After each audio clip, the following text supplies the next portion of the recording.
You arrive at a crossroads with a tavern on the corner.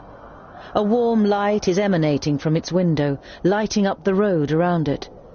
A stone sculpture of a sheep stands in front of the door, and above it a sign, swaying gently in the breeze, reads, "The Stone Sheep."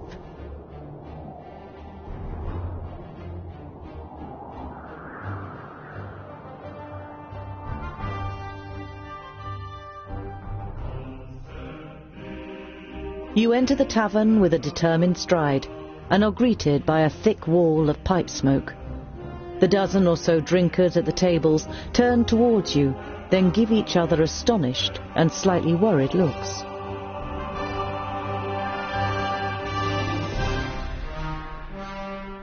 You walk to the nearest empty table with the twins in tow and sit down. The landlord comes out from behind the bar. "What can I get you?" You hear surly muttering from one of the tables. "What are groundlings doing showing their faces here, now of all times?"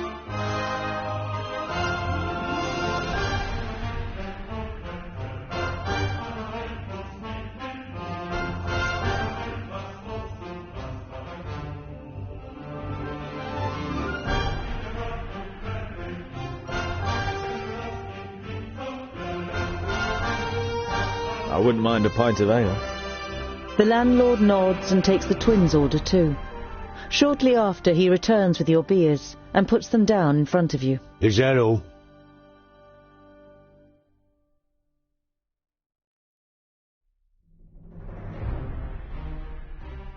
Has anything interesting happened here lately? The landlord shakes his head indifferently and mumbles something incoherently. One of the guests is about to say something, but shuts up when the person next to him gives him a poke.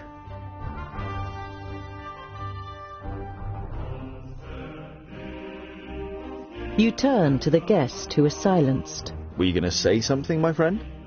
I'm not your friend, and I wasn't going to say anything either. The man glances at his neighbour and then turns his attention back to his beer.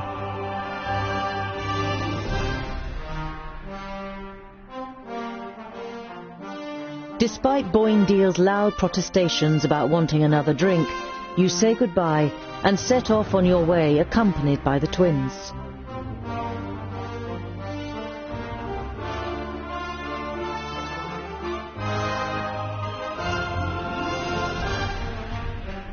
There are dead orcs lying in the defensive trenches and strewn over the meadows in front of the city.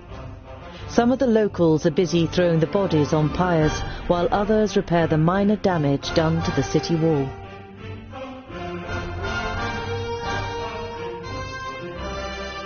You enter the city and the garrison at its centre without being spoken to. It is only when you reach a heavy oak door that leads, you assume, to the commanding officer's headquarters, that you are halted by a guard. "Dwarves, eh? Seems we aren't to be spared anything these days. What do you want?"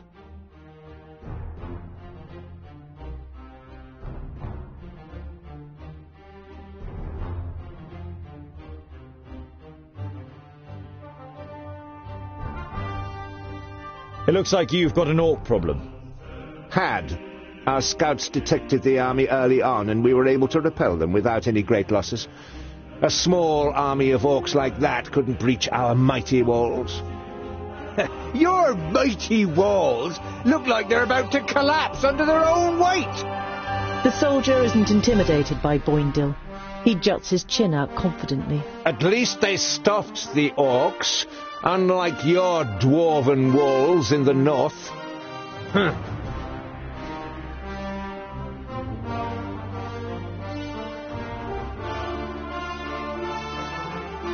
I didn't know that Steepleton was so big. Impressive place. We have fertile meadows. That's what we have to thank for the city's growth in recent years. At the time of my grandparents, Steepleton was nothing more than the tower on a hill with a couple of houses.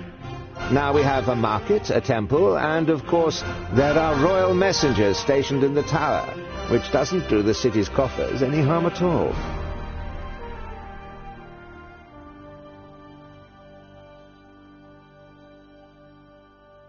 I must speak with your commander. Commander Valor doesn't have time. He's still very busy dealing with the aftermath of the orc attack.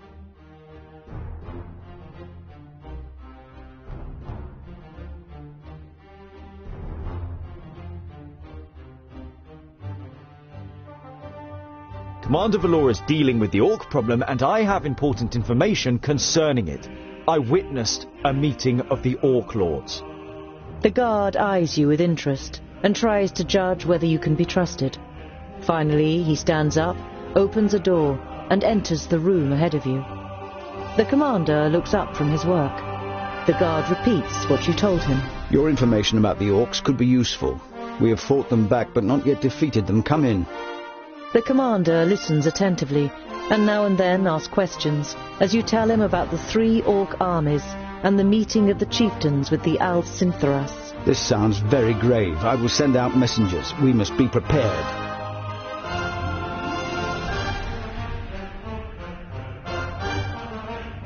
The orc army that attacked you was able to escape. What was left of it? They headed south. Unfortunately, I can't send anyone after them until the damage to the wall is repaired. The commander looks at you with a disgruntled expression. It suddenly seems clear to him who he has standing in front of him. If you're interested, you could try and wipe out the mob that got away and collect the bounty. Killing pig noses and getting paid for it? Where's the hitch? You grin at Boindil, and then turn back to the commander. We'll see what we can do. We must press on. Farewell, Commander Valor. Kill as many orcs as you can, dwarves. Palandir will be with you.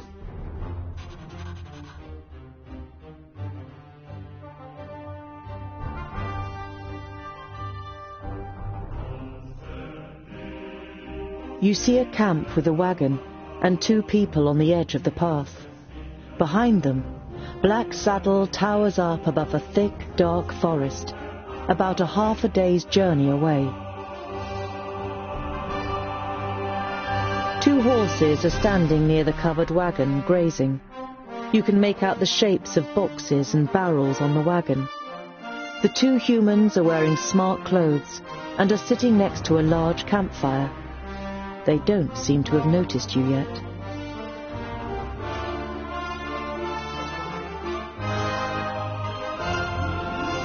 You don't want to give them a shock, so you address them while you're still a distance away. Hello, friends.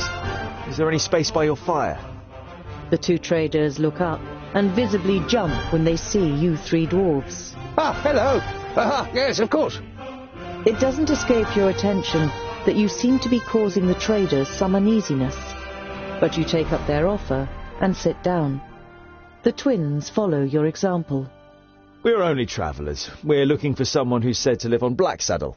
A hermit. Someone who lives here? The traders exchange amazed looks. If they live here, they must be mad. Normally we wouldn't stop and rest here, but the horses are too exhausted. Our departure from Parista was delayed, and we must have driven them too hard. Why does Black Saddle make you feel uneasy? It doesn't look particularly inviting, but it's only a mountain. Only a mountain? You don't know the legend? The trader looks at you and the twins for affirmation, but you all shake your heads. Black Saddle was once known as Cloud Piercer, and it towered up into the heavens, the upper slopes of pure gold and the summit covered in snow. The humans wanted to attain this wealth, but the smooth slopes and the dazzling summit made the climb impossible. They called on the dwarves to help them. They were able to tunnel up through Cloud Piercer to the top. They hollowed it out and carried away the gold. The humans demanded that the treasure be shared, but the dwarves refused, and as they argued, the mountain began to tremble. There were too many holes inside for it to hold together. It collapsed and buried both greedy parties underneath it. The mountain lost its tremendous size and its beauty, and ever since has haunted both humans and dwarves with its erosive hatred, causing even the rocks to turn black over time. Pfft! Never heard of it. Sounds like human tittle-tattle. Dwarves would never hollow out a mountain so much that it collapses. You come from Parista. How are things there? No news to speak of, I'd say. Well, except for Nudin the Knowledge Lusty. You know Nudin the Knowledge Lusty. Lot Yonan introduced him to you many years ago during a visit. What about him? Oh, nothing really. Just rumours. You nod at the trader to continue. He's behaving strangely and disappears into his tower for days on end. And he looks ill, apparently. Well, that's what someone I know said. Perhaps he got a spell wrong.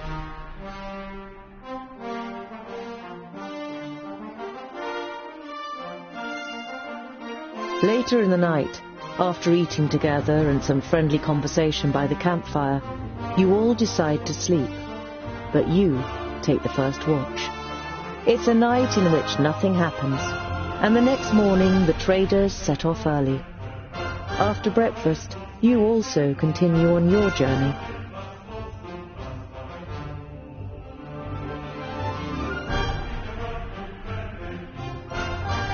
After a march through the thick pine forest, Black Saddle, the sinister tabletop mountain, and your journey's destination rises up before you.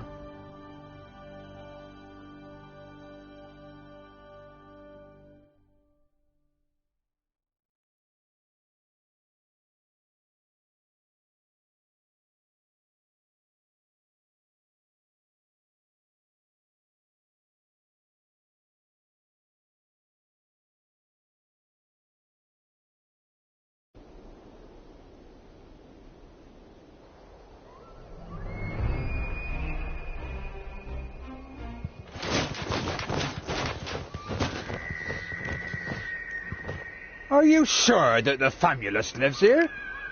Yes, according to Lot Yonan. Although you try to put a lot of assurance into your voice, you too see no signs that anyone lives here.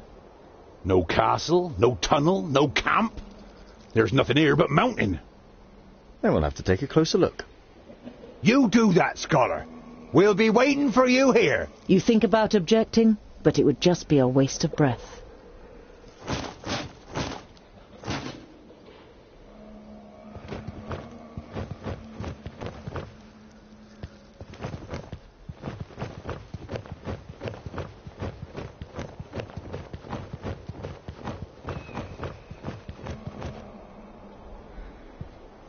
I can only climb a little way here.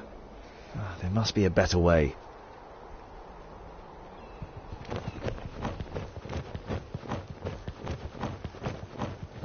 An old tree. Looks like it could fall down at any moment. There we go.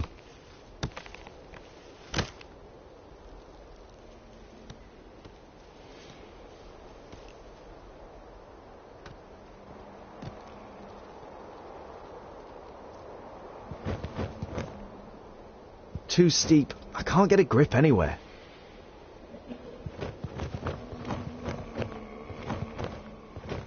I should be able to get up here.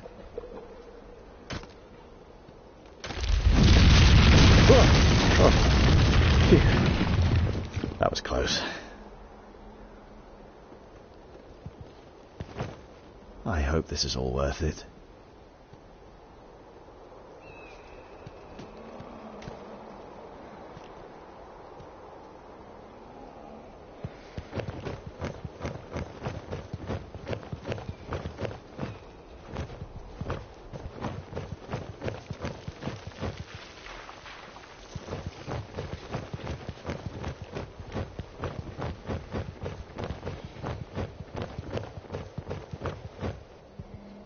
Something engraved on it. You realize with surprise that they are runes in the dwarven language. Built with the blood of our enemies, be unyielding as the rock, and soak the land in their blood. Huh?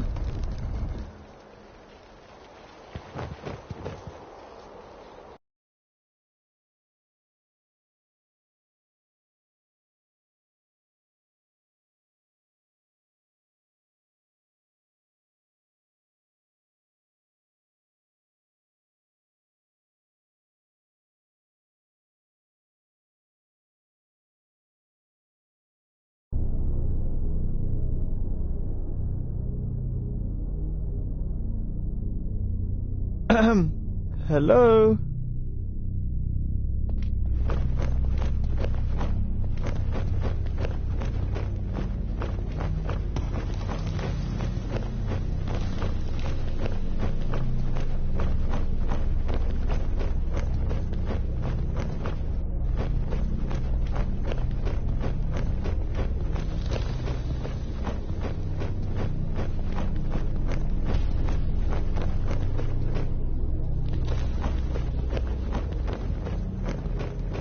Master Garen, Lord Yonan sent me to bring some items back to you.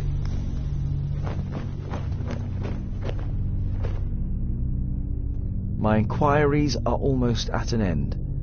That means I can finally go to be with my sunshine. I have never been to Greenglade, but I think I will like it there.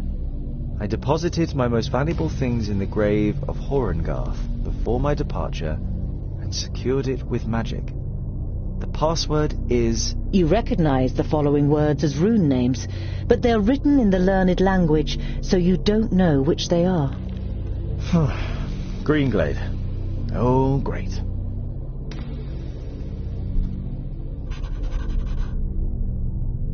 Useful. An eternal flame. I know who taught him that.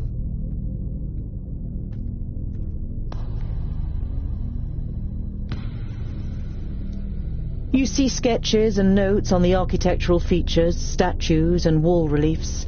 It seems Garen spent a lot of time studying this place. Maybe he's kind of a dwarf historian, or maybe he's just a treasure hunter.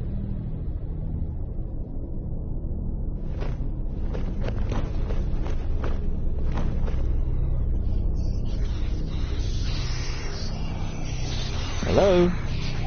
Is anyone there?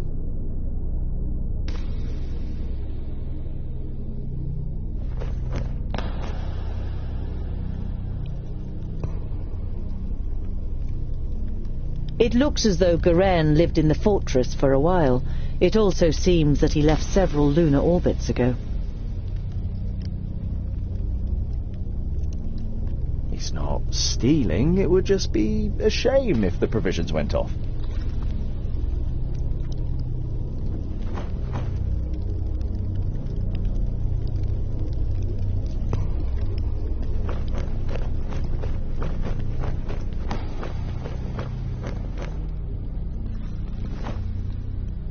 Rune. Clearly magical.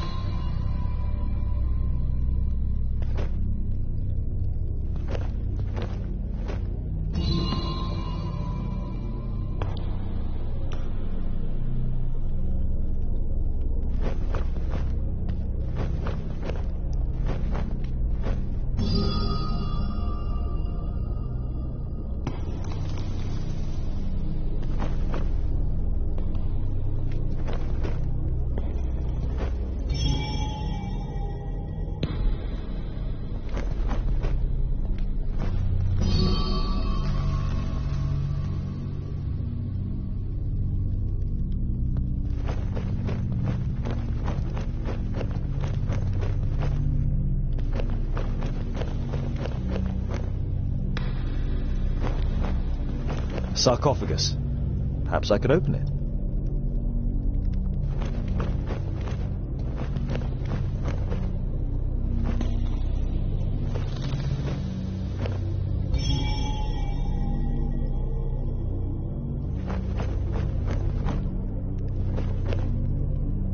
Graves. Could be buried here.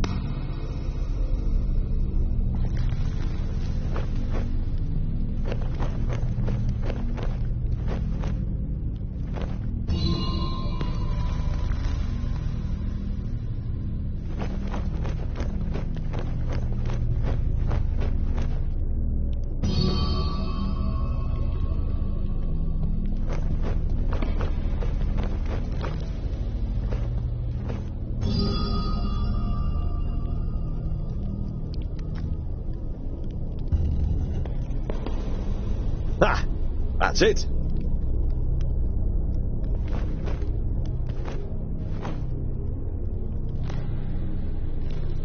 Garen's most valuable belongings.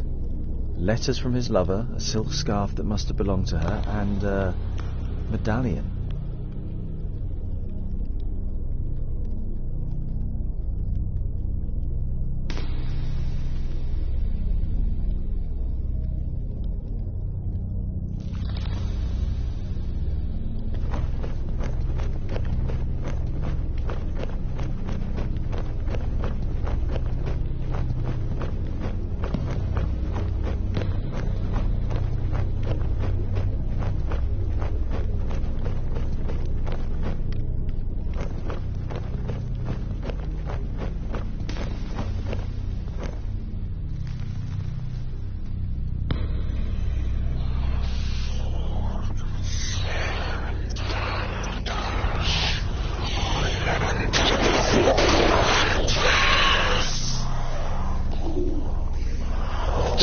The fortress belongs to the dwarf haters.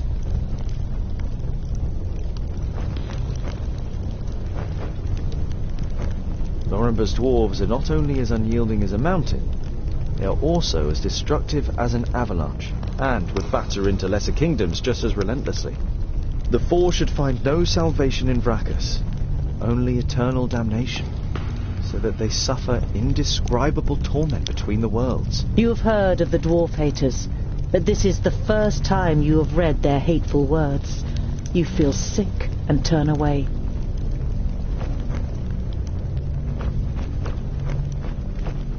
A series of weapons that are all clearly of dwarven origin. The spider webs and rust suggest they have been here for quite a while, maybe even centuries.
It would seem that even the Thirdlings worship Vrachus, but in all the other kingdoms his shrine would be the biggest, not the statue of the kingdom's progenitor. A couple of gold coins are in the bowl in front of the shrine.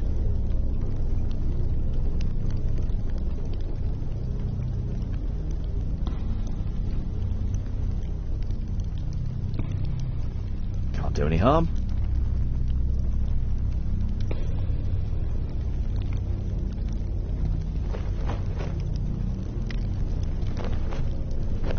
Lorimber, the progenitor of the Thirdlings. In most of the chronicles about the 5 dwarfen kingdoms, only very little is written about the Thirdlings, and what is written is full of disgust.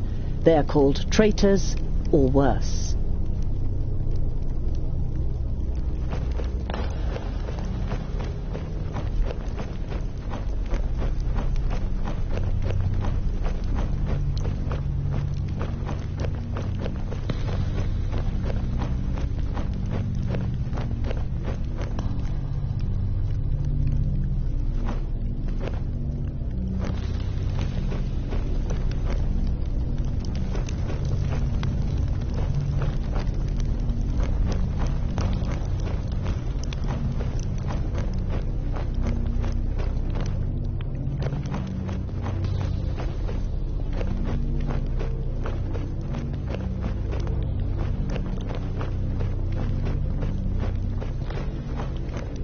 Born of stone, forged in battle, arise reborn from the blood of the enemy.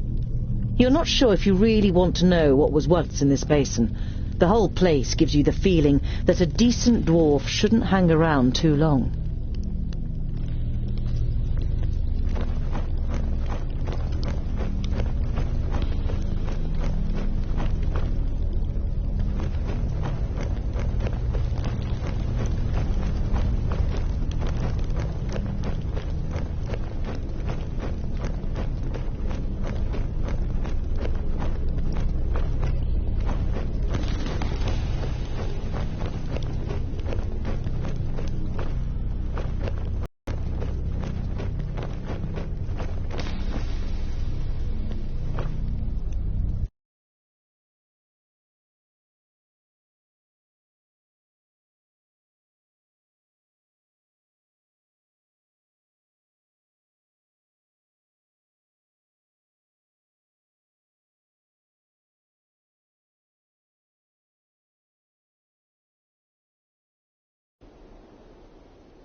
Definitely a rock face.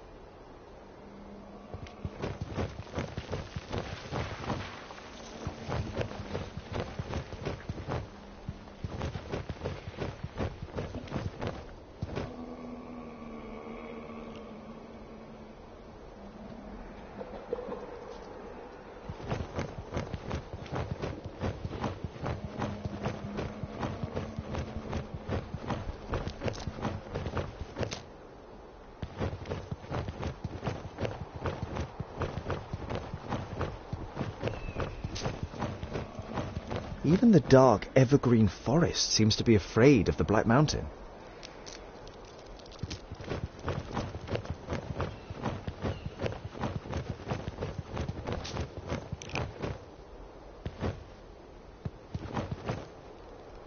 So, scholar, what are the results of your inquiries? There is an abandoned fortress in the mountain, and I think it belonged to the Thirdlings. Boindale's eyes narrow. The blasted dwarf killers! A Thirdling fortress? Here? In the middle of Girdlegard? We must let High King Gundrabur know about this. The fortress has been long abandoned by the looks of it. Anyway, I can't go to Ogre's death until I have completed my quest. Goren is in Greenglade. Huh.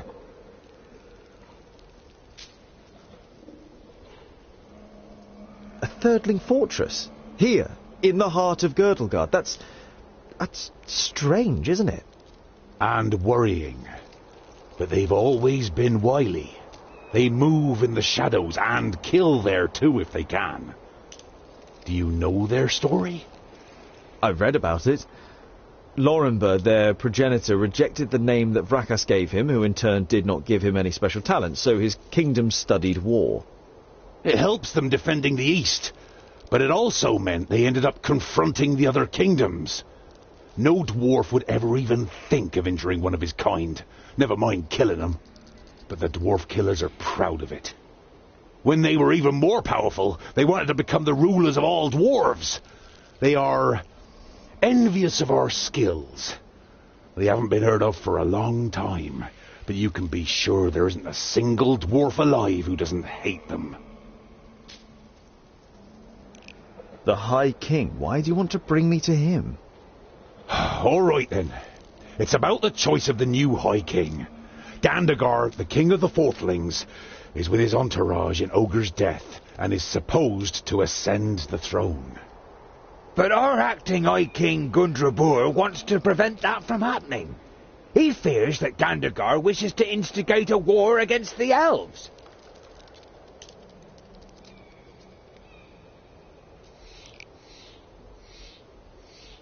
But what have I got to do with that? Boindale is about to say something, but is silenced by a nudge in the side from his brother. High King Gundrabur will explain everything when the time comes. You look distrustfully from one twin to the other. Boindale has donned an innocent expression, and Boindale doesn't give you the impression that he has anything else to say on the matter.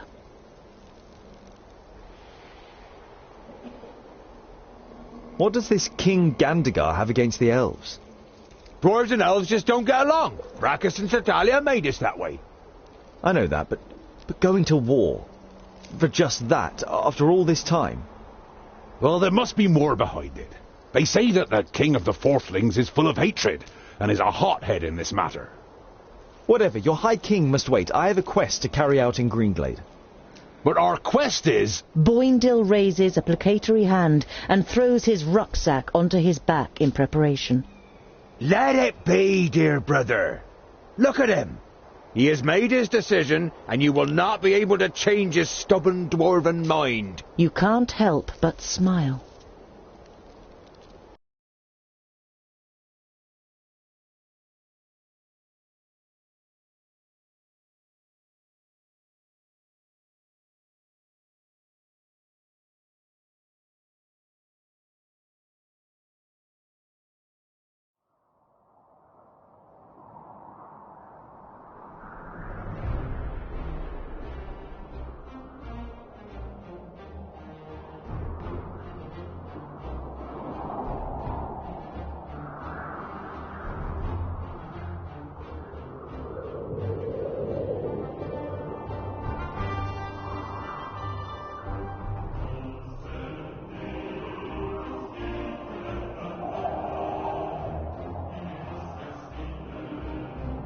You approach Scalebrook through its expansive fields and spot smoke rising up into the sky.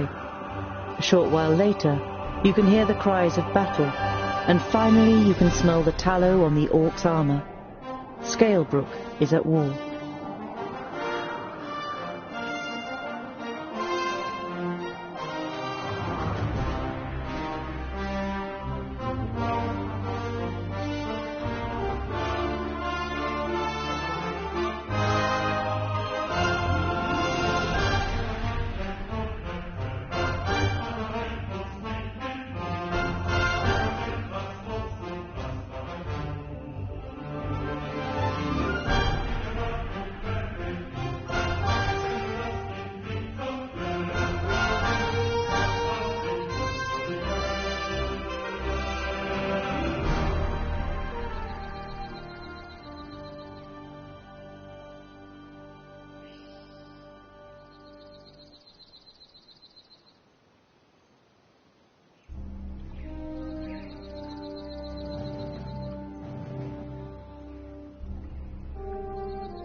Quick! We have to help those people!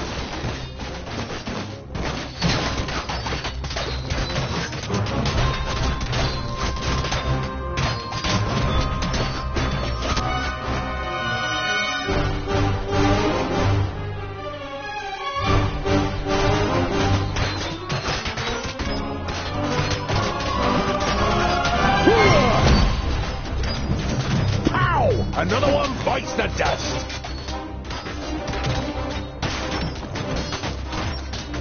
I didn't hit you very hard! Ha ha! Vile creature! Too easy! Find somewhere safe to hide. We'll come back for you once we've saved the other villagers.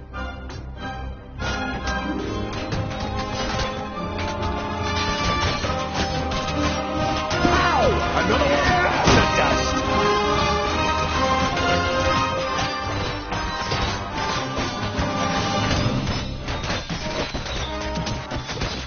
He hardly put up a fight. Ha ha!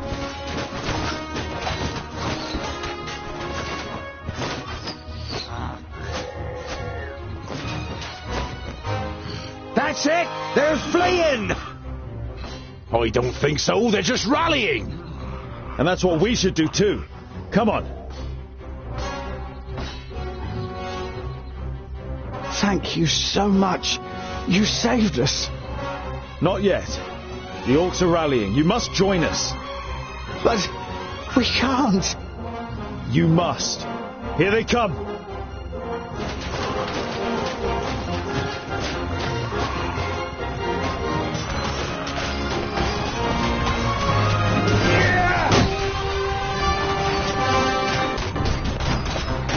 Kill.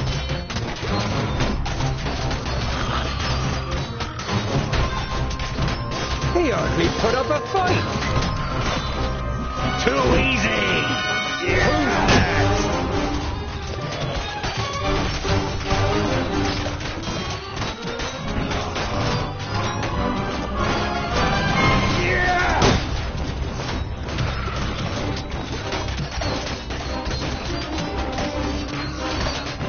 And again.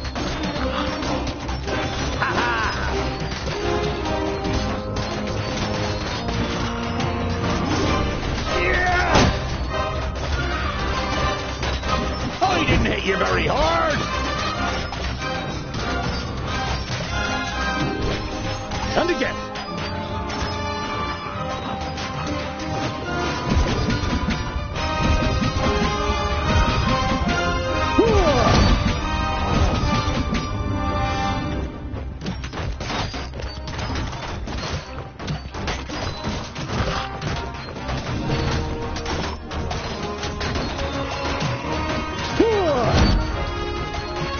He hardly put up a fight.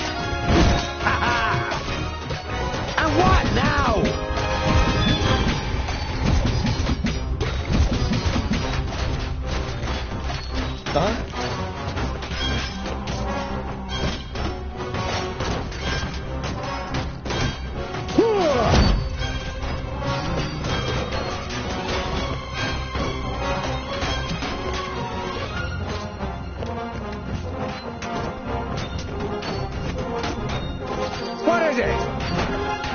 Huh? Kill!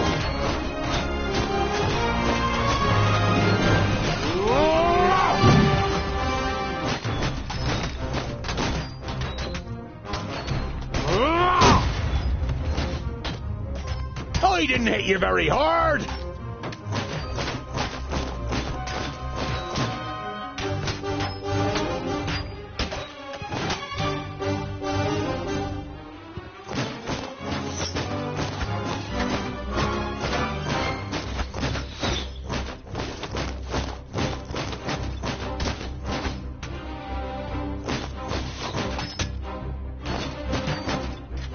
Too easy!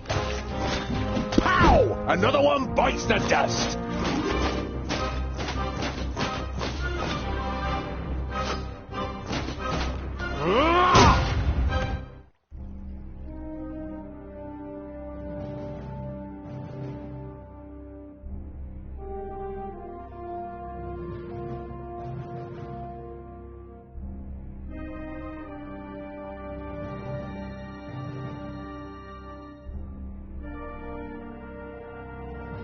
While Boindale still hunts the last of the orcs through the alleyways of the village, you and Boandal are already helping search for survivors.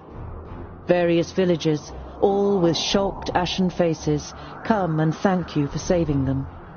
A middle-aged man nervously steps from one foot to the other and tries to force a smile. My father, the village elder, he is dead. I think I must follow in his footsteps, so I thank you in the name of Scalebrook.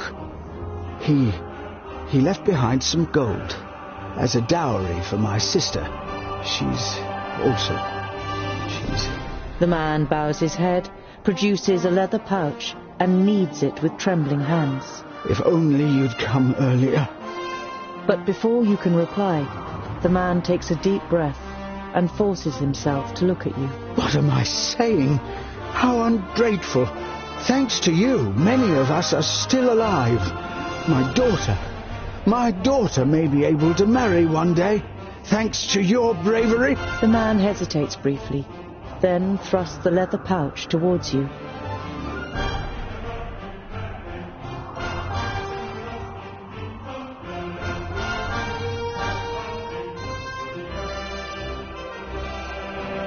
You accept the reward with a small bow. Thank you. We will bury our dead and rebuild the village. Life goes on, thanks to you, noble gentleman.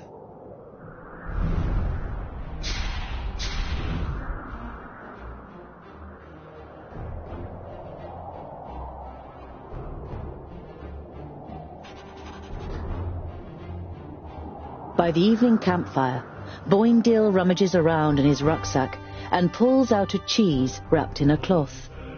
He sticks a fist-sized piece on a spit and grills it on the fire. There's nothing better than grilled cheese at the end of a long day. The smell it gives off makes you hold your breath. Oh, it smells like my socks after weeks of marching in my boots. Oh, picky, are you? Hardly surprising, considering you were brought up by humans. It's ruined your taste. Oh, picky, are you? Hardly surprising, considering you were brought up by humans. It's ruined your taste. Boindale holds the stinky cheese at the end of the stick under your nose. Eat, and stop complaining. You pull the warm piece of cheese from the stick. It tastes dreadful. Your fingers will smell of it for the next few days, and probably your mouth will too.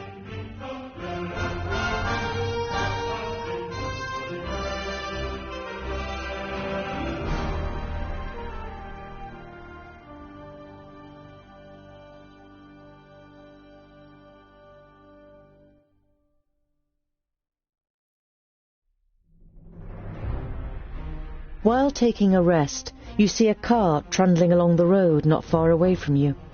A young couple are sitting on the box seat, clearly in love and more interested in each other than the rest of the world around them. The sight reminds you of a long, unanswered question. So, I was wondering, what do female dwarves look like? Pretty. Very pretty.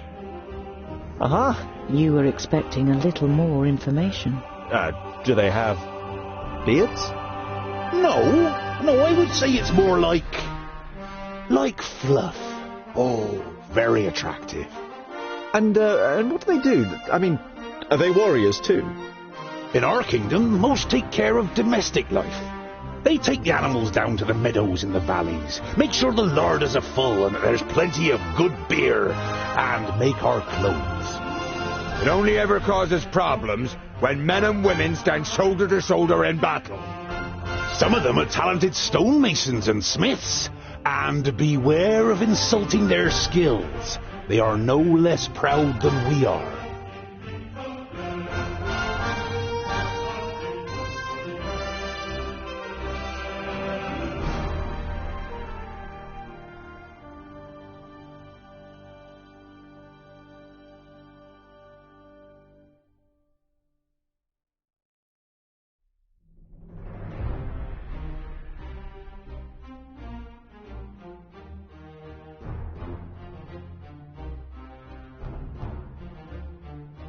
The closer you get to Parista, the livelier the streets become.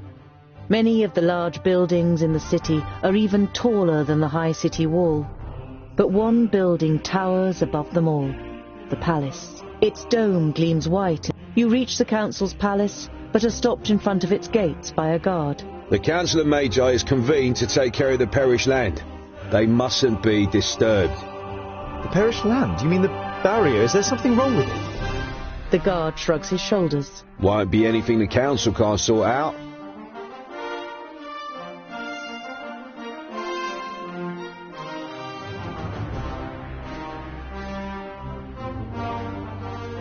The hamlet of Sungird certainly lives up to its name.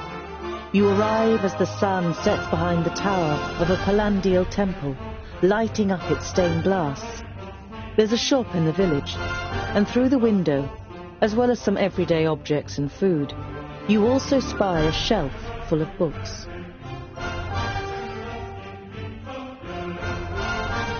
A small bell rings as you enter the shop.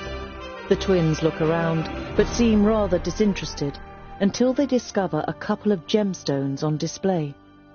On the wall to your left is the bookshelf you saw through the window. It's quite unusual for a village shop to sell books.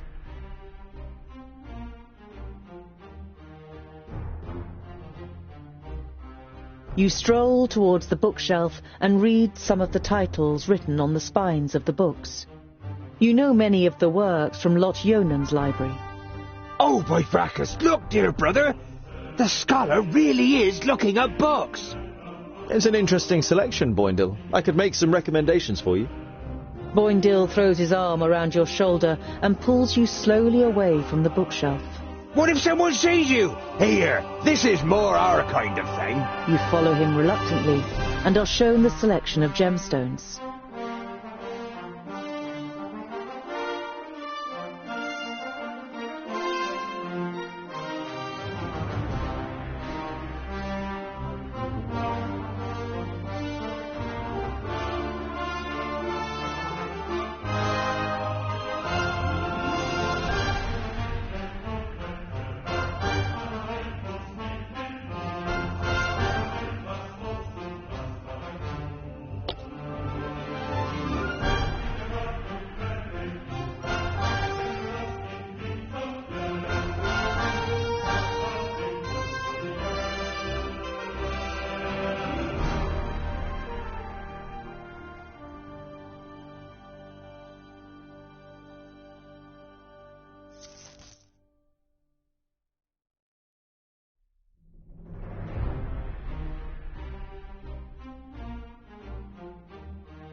Boindil is walking next to you in silence. Now and then he looks at you from the side. And you really do like books? Yeah, I'm curious. And you can find many answers in books. Won't you have found all the answers at some point? Quite the contrary. The more books you read, the more questions you ask. Ah, I knew it. Oh, just a waste of time.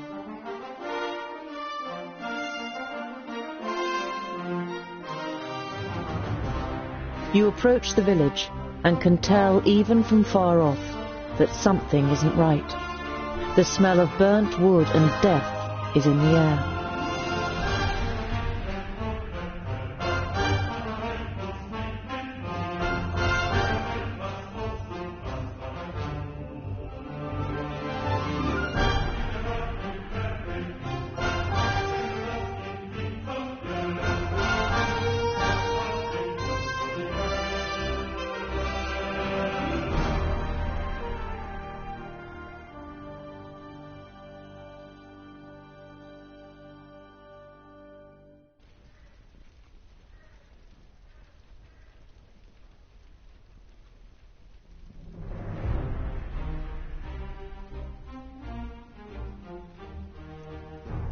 By Vrakas.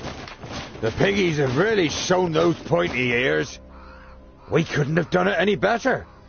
Stay alert. I want to find out what happened to Garen.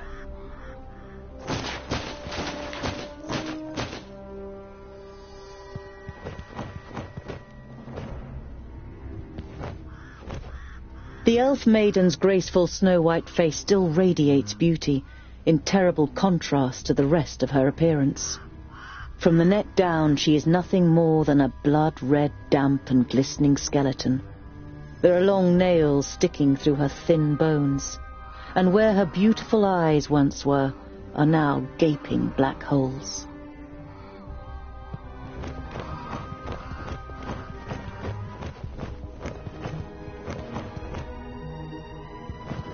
Hoofprints! Burned into the ground! Alfar? The fire in Boindil's eyes flares up with delight. Huzzah! That would make a change from those stupid peggies. Did you hear that, brother? We might get to test our blades on Tion's pointy ears.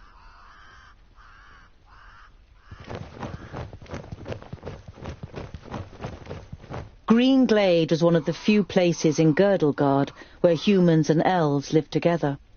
You don't see any elven features among all the faces contorted with pain and fear. You look away.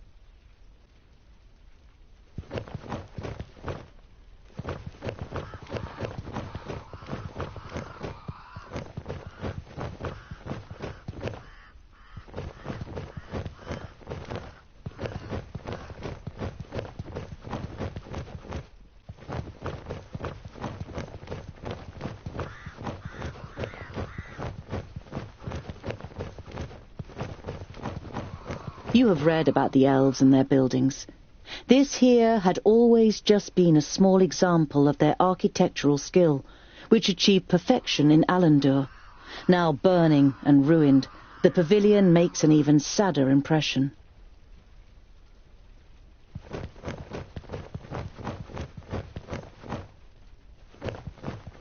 The hand that painted this picture was that of a master. It is composed exclusively in shades of red, but every single little detail is painstakingly and precisely reflected. Trees, the remains of buildings, bodies. This picture portrays the village in its state of ruin. Examining the canvas more closely, you realize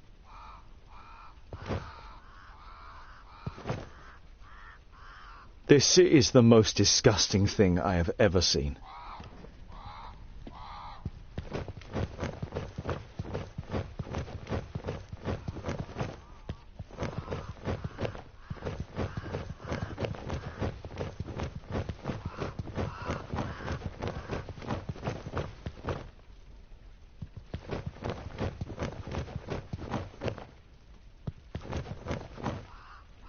The smell of the smoke has accompanied you for a while now, but here, so close to the bodies, it is masked by the sweet smell of death. You have a bitter taste in your mouth and have to pull yourself together to avoid vomiting in disgust.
This city...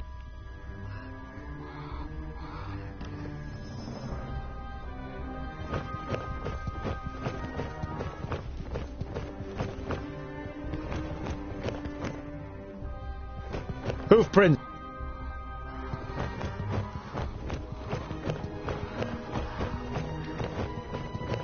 Green.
green...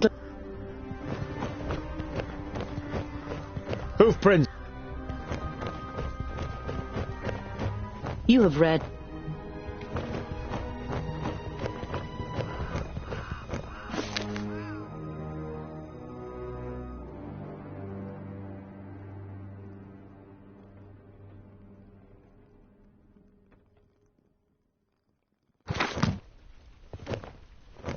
The hand...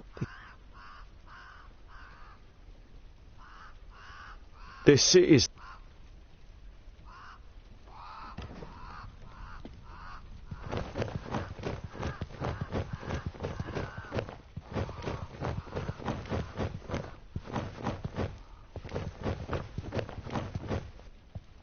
The...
The elf from the net in your...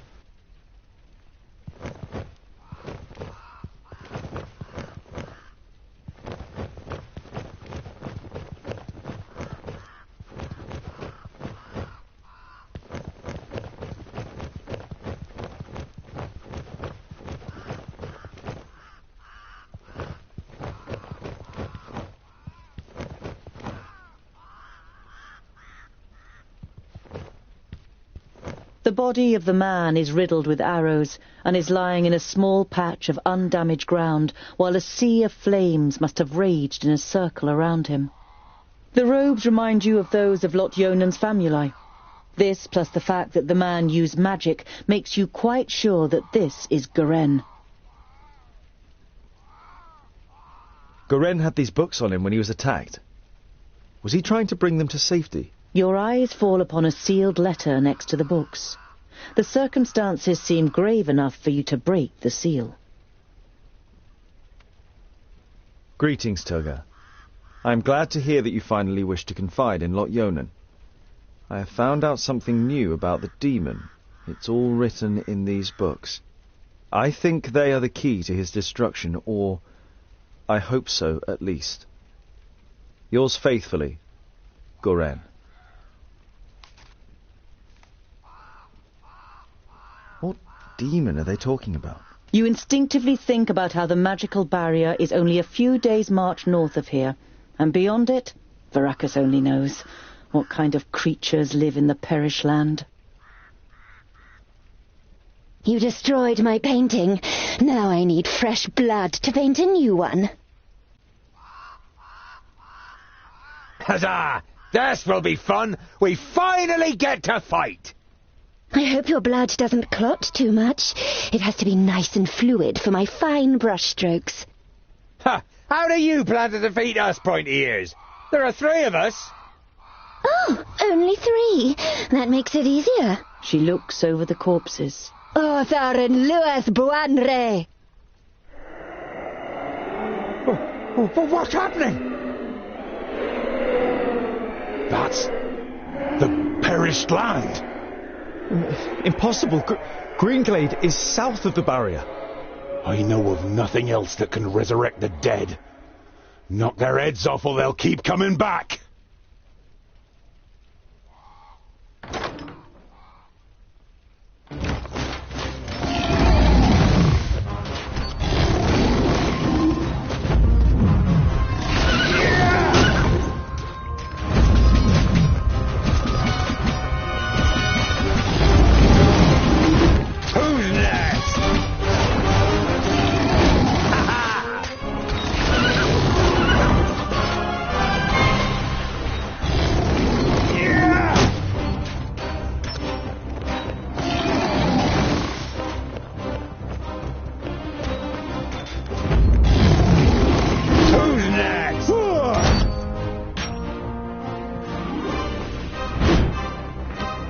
Please wait a moment. Here, at least put up a fight.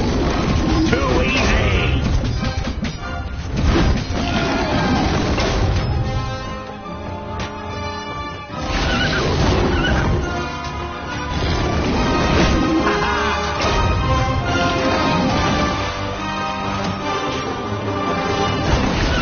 I didn't hit you very hard. Who's next?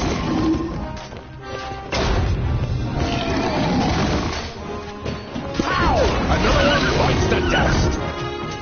He hardly put up a fight. Too easy! Yeah! Who's next? I can't do that yet. Yeah! He hardly put up a fight. I didn't hit you very hard.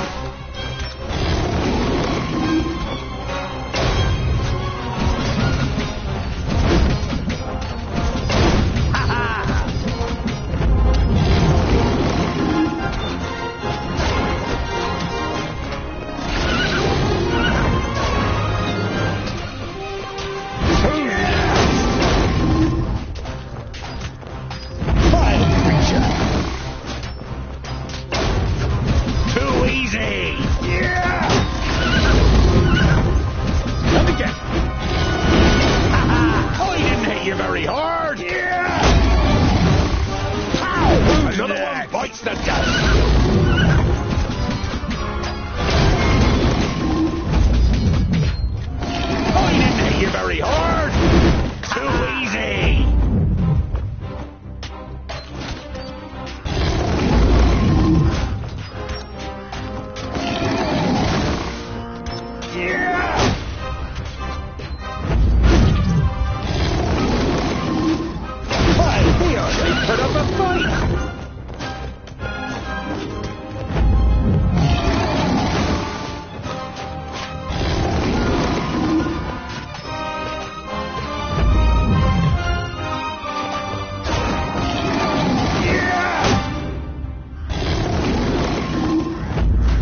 And what now?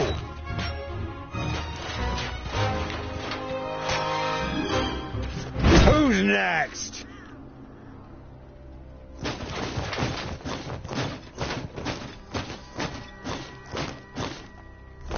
Dwarves, you protected the glade.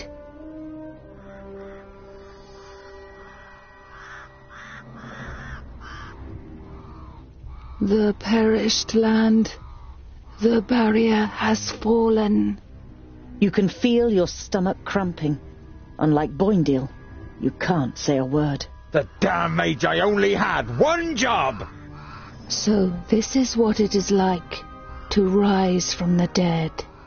I feel nothing.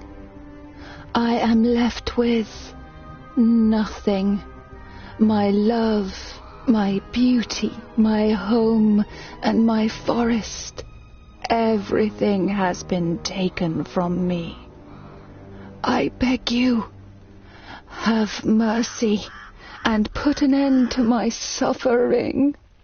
Without even being able to look into her eyes, you recognize the sadness in the elf maiden's expression. The dignity that she must once have radiated can only be imagined in her current state.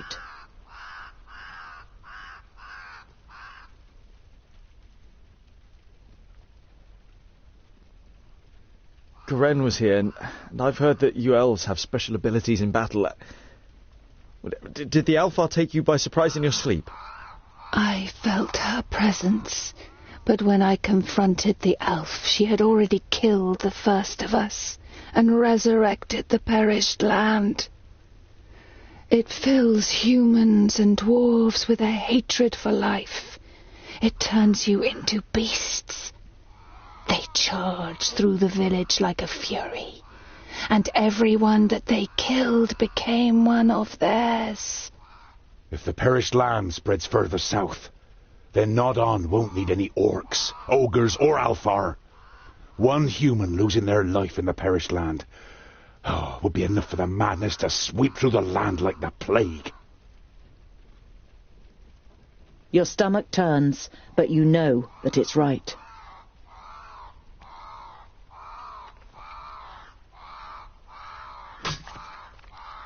You've never seen the twins looking so serious.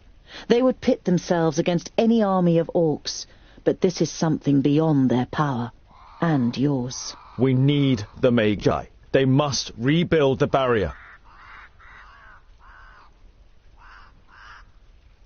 We must go to Lot-Yonan before the perished land spreads further. He will know what is to be done. Neither of your companions objects. I can't believe it. The barrier has fallen. How could that happen? Who can tell? Anything could go wrong with all that hocus-pocus. It has held back the perished land since the fall of the Fifthlings. Reinforcing the barrier whenever it loses power is the primary duty of the great Magi. I can't imagine how Nodon or anyone else could have broken through it. You think of the demons mentioned in Garen's letter. You wonder whether it could be possible that a demon from the outer lands might possess powers so great that even the 6 Magi weren't ready for it.